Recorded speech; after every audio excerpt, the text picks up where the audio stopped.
হেই, আমি শিজদা। আমি আমার ভার্সিটি লাইফ নিয়ে একটা মিনি সিরিজ নিয়ে আসছি। সেটার নাম দিচ্ছি হচ্ছে মিনি ভার্সিটি সিরিজ, যেখানে থাকবে হচ্ছে সব কিছু নিয়ে আমার একটা মজার একটা ব্লগ। তো হচ্ছে আমি আমার সিগনেচার কথাটা বলি। হে বিউটিফুল পিপল, আমি সামিরা তাবাসসুম চলে আসছি একটা সুন্দর মিনি ব্লগ নিয়ে, যেখানে থাকবে হচ্ছে আমার ভার্সিটি নিয়ে এভরিথিং। তো নতুন দিনের মতো আজকের দিনটাও খুব সুন্দর করে শুরু হয়ে গেছে। আমি ক্লাসে গেছি, ক্লাসে যাওয়ার পরে হচ্ছে এগুলো দেখো, এগুলো আমাদের আসলে করতে হয়। এখন একটা কথা মনে পড়লো, সেটা হচ্ছে varsity life is tough, but আমি বলি ভার্সিটি লাইফ ইজ ফান যদি তুমি এনজয় করতে পারো নিজের মতো করে তাহলে। তো এখানে হচ্ছে আমরা ক্লাসে গ্যাপ ছিল, তখন বের হয়ে গেছি একটু আশেপাশে ঘুরবো, ক্লাসের সবাই মিলে বের হয়ে গেছি, এটাই তো মজা, তাই না?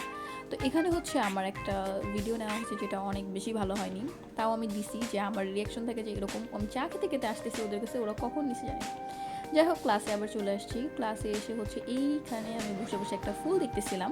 তারপরে ছুটি দিল, তারপরে হচ্ছে একটু খাওয়া দাওয়া করলাম, তারপরে এই তো বাসার দিকে চলে গেলাম। পার্ট 2 অবশ্যই আসবে, স্টে টিউন। আল্লাহ হাফেজ।